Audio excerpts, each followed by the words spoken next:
Morality in the party of Trump reconciling the president's call for a Democratic member to resign, given his own prolific track record of awful actions and remarks. Plus, tonight's Thing 1, Thing 2 starts next.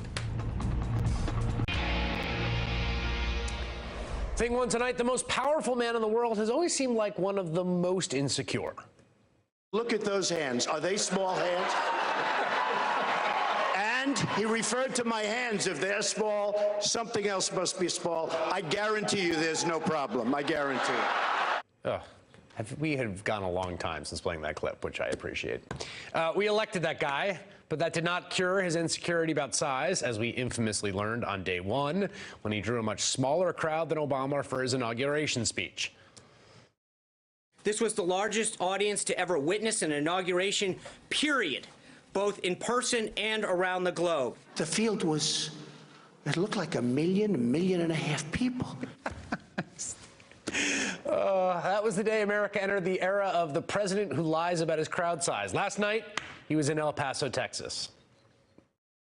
Tonight, 69,000 people signed up to be here. Now, the arena holds 8,000.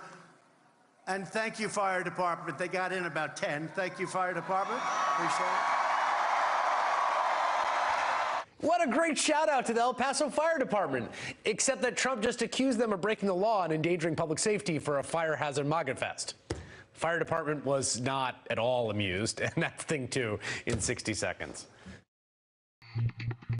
While Donald Trump was rallying his base last night in El Paso, Beto O'Rourke was leading a counter-rally not far away that Trump claimed barely anyone had bothered to attend.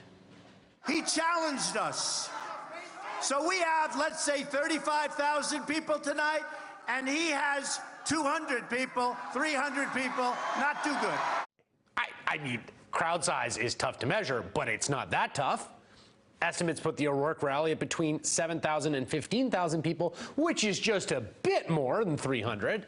And as for Trump's crowd, he claimed there were tens of thousands outside and 10,000 more inside. Trump even thanked the fire department for filling the venue far beyond the legal allowable capacity, except they didn't, of course.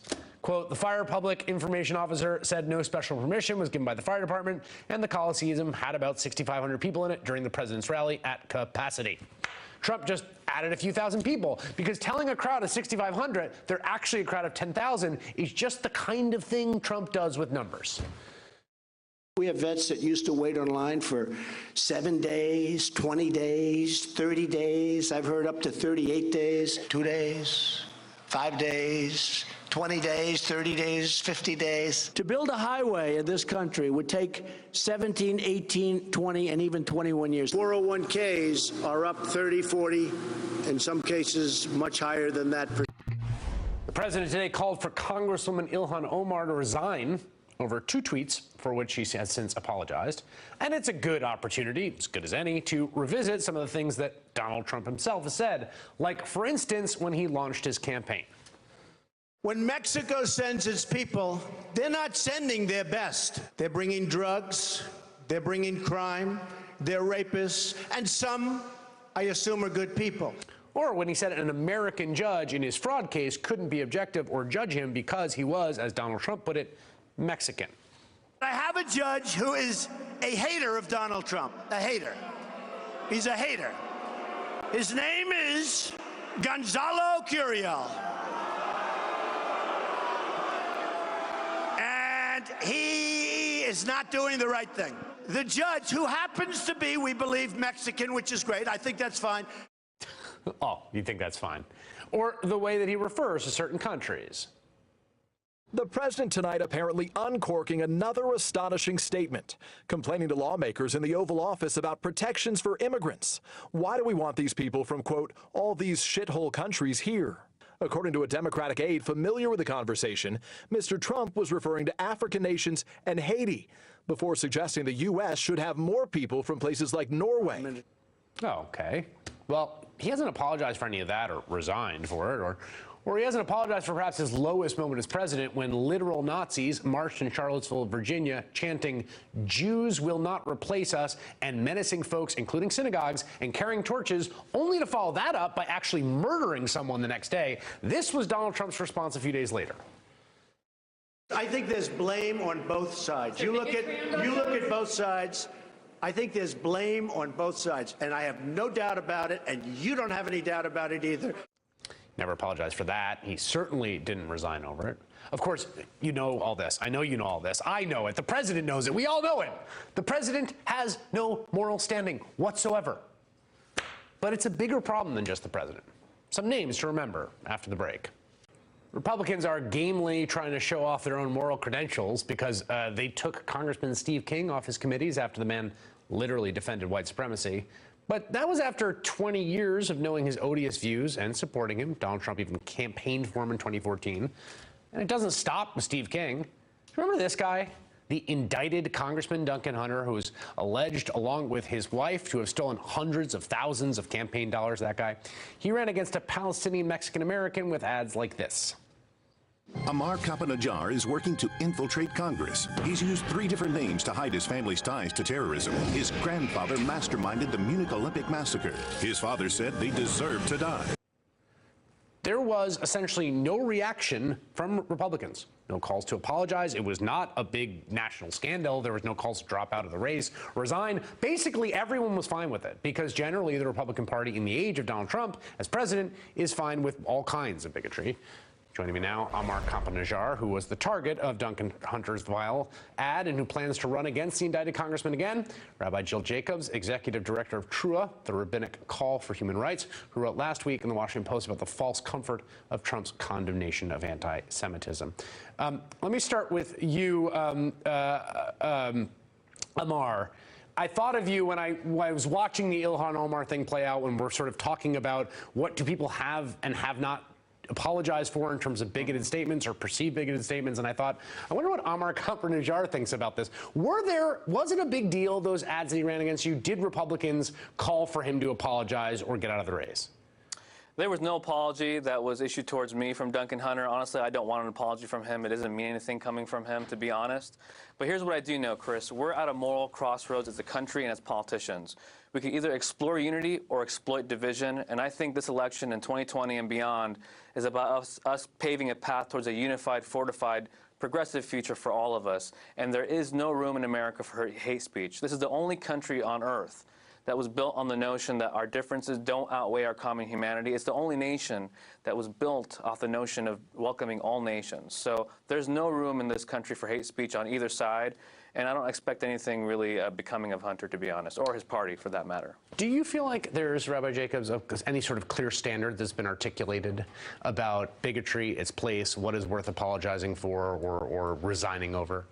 Well, it's very clear that bigotry is not okay in our public discourse. All of us. You mean that as a normative statement? As like a it shouldn't statement. be, right? It shouldn't be. Because it's not that clear that it's not Yes. okay in our public discourse. And it's also clear that there's racism, there's sexism, there's anti-Semitism, homophobia, xenophobia, et cetera, in America, because it's deeply rooted in our society, and we have a responsibility to call it out whenever we see it. And so it's important to call it out. I don't think that there's one standard that says once somebody crosses this line, then they have to resign. But what I do think is important is that we're not weaponizing anti-Semitism, racism, sexism, that we're not only using it for our own political means, that we're calling it out whether it's on the left or the right, but weaponizing anti-Semitism, for example, doesn't make Jews any safer. It doesn't protect Jews from violence against us in our synagogues, in our community centers. We for sure have to call out anti-Semitism, but it shouldn't be a cynical political move. Okay, so what does weaponizing mean? Well, for example, when we saw President Trump turn around and say that Representative Omar should resign because of her tweet. Now, people on both the left and the right called her out for stepping into an anti-Semitic stereotype. But Trump is somebody who watched neo-Nazis march through Charlottesville shouting, "Jews will not replace us," and said there were very fine people on both sides.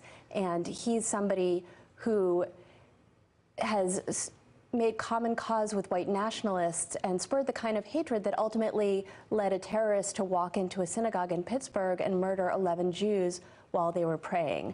And so somebody like that who can't look at his own anti-Semitism should certainly not be calling out somebody else. Well, I thought about Kevin McCarthy too, Amar, because Kevin McCarthy intimately involved in your race because he was intimately involved with California, that California delegation, which, by the way, he managed to, like, basically get rid of the 8 of them for his efforts. But your indicted opponent, he kept. I mean, did Kevin McCarthy say anything about the kind of race that Duncan Hunter ran against you that was so obviously rooted in your ethnicity? He didn't at all. But here's the silver lining. There were 17 rabbis, Chris, who stood up shoulder to shoulder with me and condemned Hunter's attacks. In the wake of Pittsburgh, it was the most heartening thing to see for me as a Palestinian American, to see my brothers, my Jewish brothers and sisters standing up shoulder to shoulder and showing the moral authority that Kevin McCarthy and Donald Trump did not have. So it was heartening to me, and that's why I decided to run again, in fact. We got really close, and I think Hunter, in my case, he was using this as a weapon of mass distraction. We talked about this last time, to pivot away from his issues and the struggles that the people in our district are facing. And that's why this go around, I'm not going to get distracted with his crap. I'm going to focus on the Green New Deal, Medicare for all, getting big money out of politics, and really paving a path towards a unified, fortified, progressive future where me and Rabbi Jacobs could never have to deal with this stuff again. One thing that is clear to me is that Republicans sense division on the issue, particularly of Israel, in the Democratic Party coalition, and that's two partisan, in the broad sort of center-left progressive universe, and they view an opportunity to drive a wedge into that. Republicans are absolutely looking for an opportunity to use Israel as a wedge issue. And that is not helping Israel. That is not being pro-Israel at all. The only thing that is being pro-Israel is to actually work for a long-term solution that will guarantee the human rights and security of both Israelis and Palestinians, which is a two-state solution with Israel side by side with a Palestinian state. And the Republicans' rhetoric, some of the bills that they're trying to drive that would, for example, try to ban boycotting Israel, which I don't agree with. I don't boycott Israel, and yet it doesn't, these kinds of bills do nothing to actually protect Israel or to move forward a peace agreement. So you view it as cynical, fundamentally? I absolutely view it as cynical. All right, Amar Kampa-Najjar, who will be, as he just announced, running for that seat against Duncan Hunter, who I think is going to go to trial at some point. He'll have to deal with the charges against him. In September, yeah. Yeah, innocent until proven guilty in our system. That's why he won. Yeah, he'll get to make his case. And Rabbi Jill Jacobs, thank you for coming in to the program. Quick reminder to check out our podcast, Why Is This Happening? We have a great new episode out today, Taxing the Rich. Why is it so hard to actually get rich people to pay their taxes? And, crucially, how the IRS has been systematically undermined in order for them to get away with it. It's a story I didn't know a ton about until I started digging into the great reporting that comes from ProPublica's Jesse Eisinger.